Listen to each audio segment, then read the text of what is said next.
నీతిమంతుల కష్ట దినములను పోగొట్టి వారికి నెమ్మది కలుగుచేయును. 94వ కీర్తన 13వ వచనం. నెమ్మది లేని జీవితాలు జీవిస్తున్న వారు ఎంతోమంది ఉన్నారు. మనసులో నెమ్మది లేదు, కుటుంబంలో నెమ్మది లేదు, పని స్థలంలో నెమ్మది లేదు, ఇంట్లో ఉన్నా, బయటికి వెళ్ళినా, ఆఫీస్కి వెళ్ళినా, ప్రయాణాల్లో కూడా నెమ్మది లేని వారు ఎక్కువగా కనిపిస్తున్నారు. ముఖాల్లో విచారము, దుఃఖము, బాధ, వేదన కలిగిన వారు ఎక్కువ మంది ఉన్నారు. కొందరు అనుకోవచ్చు, మాకేమీ లేదు కాబట్టి బాధల్లో ఉన్నాం, అన్నీ ఉన్న వాళ్ళు హ్యాపీగా ఉన్నారని. లేదు, అన్నీ ఉండి కూడా బాధను అనుభవిస్తున్నారు ఎంతోమంది.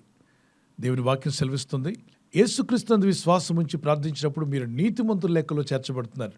ప్రభు అయిన దేవుడు మనకు నీతిని ధరింపు చేశాడు కనుక మీరు నీతిమంతుల లెక్కలో ఉన్నారు. మరి నీతిమంతులకు ఏం కలుగు చేస్తున్నాడు? నీతిమంతుల కష్ట దినములను ఆయన పోగొట్టి, ఏం పోగొడతాడట? నీకున్న ధన సంపదలు కాదు, నీకున్న ఆరోగ్యాన్ని కాదు, ఆయన పోగొట్టేది ఏంటంటే నీతిమంతులుగా జీవిస్తున్న మీ జీవితంలో ఉన్న కష్ట దినాలు ఉన్నాయే, వాటిని పోగొట్టి మీకు నెమ్మది కలుగు చేస్తాడు. What a wonderful promise. అద్భుతమైన దేవుని వాగ్దానం. అవును ప్రభా, నీ యందు భయభక్తి కలిగి మేము జీవిస్తున్నాం, నీ యందు విశ్వాసం వచ్చినప్పుడు నీతిమంతులుగా మమ్మల్ని చేర్చానన్నావు, నీతిమంతుల యొక్క కష్ట దినాలు పోగొడుతున్నావుగా. ఇదిగో మేము ఎదుర్కొంటున్నటువంటి ఈ కష్ట దినంలో నుండి మాకు విడుదల ఇవ్వండి. ఎన్నో దినాలుగా కష్టమును, బాధను ఎదుర్కొంటున్న మీ జీవితాల్లో ఈ వాగ్దానం నెరవేరునుగాక. మీ కష్ట దినములను ప్రభు తొలగించి మీకు, మీ కుటుంబాలకు నెమ్మది కలుగు చేయునుగాక. 107వ కీర్తన 19వ వచనం. సామ్స్ 107:19. కష్టకాలమందు వారు యెహోవాకు మొరపెట్టిరి, ఆయన వారి ఆపదల నుండి వారిని విడిపించెను. ఎప్పుడు మొరపెట్టారట వీరు? కష్టకాలమందు, కష్టాల్లో ఉన్నప్పుడు. ఇక్కడ మనం ఈరోజు ఉన్న వాగ్దానం ఏంటి? నీతిమంతుల కష్ట దినములను పోగొట్టి వారికి నెమ్మది కలుగు చేస్తాడు.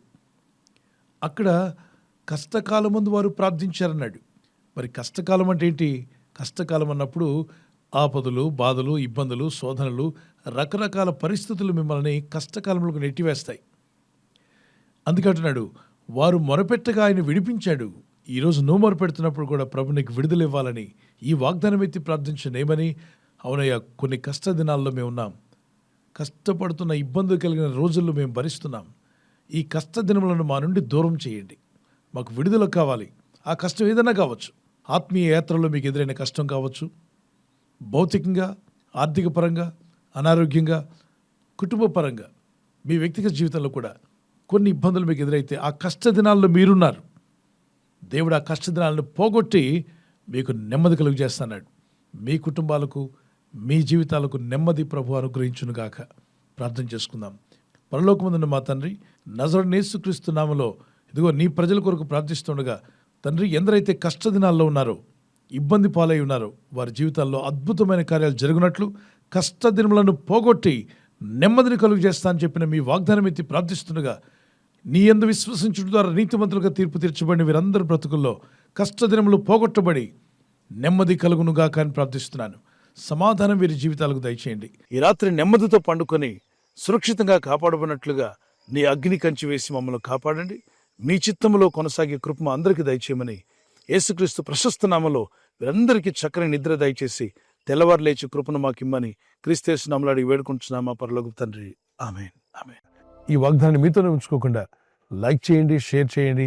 అనేకులు ఈ యొక్క ఛానల్ సబ్స్క్రైబ్ చేసుకోమని తెలియపరచండి. సబ్స్క్రైబ్ చేయని వారు కూడా సబ్స్క్రైబ్ చేయండి. Good night. God bless you.